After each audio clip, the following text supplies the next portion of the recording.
सम्माननीय सभापति महोदय, उपस्थित सज्जन मंडली एवं एठारे उपस्थित थिबा मोर छोट बड़ प्रतियोगीगण, आजिकार एही प्रतियोगिता रे मु जड़े प्रतियोगी हिसाब से भाग नहीं पारिछि एवं विप्लवी सुरेंद्र साय विषय रे किछि कहिबार सुजोग मध्य पाई पारिछि।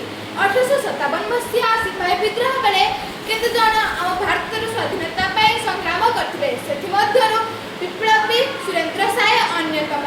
से 1809 मसीहा बोडिगा अंतर्गत खिंडा ग्राम रे जन्म ग्रहण करथिले एवं तांकर पांचटी भाई थिले। उदंत थिले तांकर 2 वर्षर साना एवं से तांकर अनुचर भाव रे तांकर जीवन काल रे मध्य संघ हिसाब रे जाइथिले एवं तांका सहित से मृत्युवरण एकाश्री मध्य करथिले एवं कटिया दिन रे ही करथिले।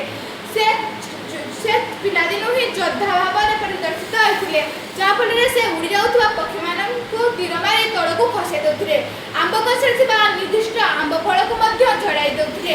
एति कहि मोर वक्तव्य शेष करूछि। जय हिंद।